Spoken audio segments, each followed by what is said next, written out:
Yey. Uyamazi umuntu owake waphunyelwa imali wayidla wayiqeda ngonyaka owodwa noma emibili mayisiphelile imali ukuthi unamanga kanjani?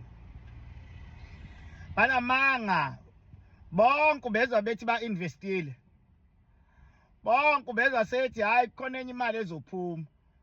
Mawuhleli nayo umzwe sethi hayi leyanto kwakuwushintshe leyana, kwakuwushintshe kwakusayokuqala, imali yami maye isazophuma.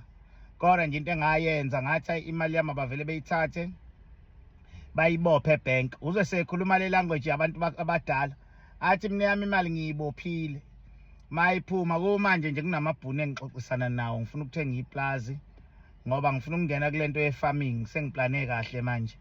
Unamanga usho izinto ayiphupha ebusuku ngoba imali ayisekho, unokuphupha elima udeda ngendlala wensimu bese ekhohlisa nina, ayisekho imali wayidla wayiqeda. Umzwe sethi hawu yabo mina kulento yemali le, imali iyabekwa, imali ma unemali kufanele ukuthi okwena ngeke ngichaze kakhulu. Umbuzo investe kuliphi ibank, athi ashinda bayamabhank, mina ngikhuluma mina ngeyinkampani ezinkulu zama-investment.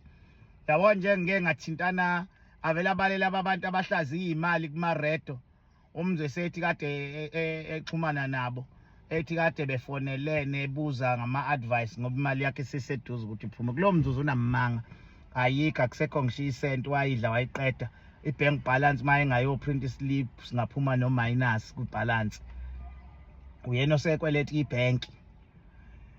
Umuntu okaphunyelwa imali wavethanda ukuqamba amanga. Umzwe sethi hayi yabo imali mina ngisazoyidla imali, kusazoba mna ngoba labangani laba abasha esebakhandile ngesikhathi enemali basuke sebehambe bonke sekhohlisa laba ngoba usuke seyibuyile. Maye kade wayesehlala emafletini noma wayesethenga umuzi ngoba banokuqala izinto bangayiqedi.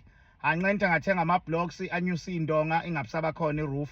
Anqenthe ngihamba ohlala efletini mase bemkhipha efletini ngoba engasarenti. Umzwe seqamba amanga sethi hayi wayibona leyanto okuhlala noma avela athi uliqashisile athi yazi ngihlalile mina u6 months efletini ngayibona lento ukuthi no man ngilovisa umqondo kungcono le ndawo mina ngiqashise kuyo. Yabo nje mina efletini mina ngirent u4000 kodwa mina ngiqashise yama-Nigeria, i-Nigeria lingikhokhela u8000 enalibuza imibuzo. So mina ngiyazi ukuthi ngenza double laphana, ngikhokhele umastende i-landlord ngibuye nami ngenza u4000 extra. Ngabona ukuthi kungcono ngibuye ngizoyihlalela la ekhaya. Bese ehleka kakhulu, vele ubone ngathi omunye kusuke sekungathi nengqondo nayo isiki ngathi ngoba kumzwe sehleka kakhulu. Ningakahleki nina, axoxa ihlaya alihleke yena kuqala, axoxa ihlaya lihleke yena kuqala. Usekathi mayekhumba isinkwa asincoma athi hey yazi madoda hey simnandi isinkwa. Yabo isinkwa uma uzokusidle nje singasifuna ukusidle nje, ungasifaki ram, ungafaki lutho, ungafaki ngisho iqanda. Kanti ngesikhathi enemali wayeseka ababuze kuba bathi akayenzeni lento uma bemnika isinkwa esigcotshwe irama ngoba yena akayidli lento, esedla o-bacon and egg. Kodwa usuke sebabaza ubumnandi besinkwa uma uzokusidle nje isinkwa ungasifakanga lutho. Umuntu kade wakaphunyelwa imali unamanga.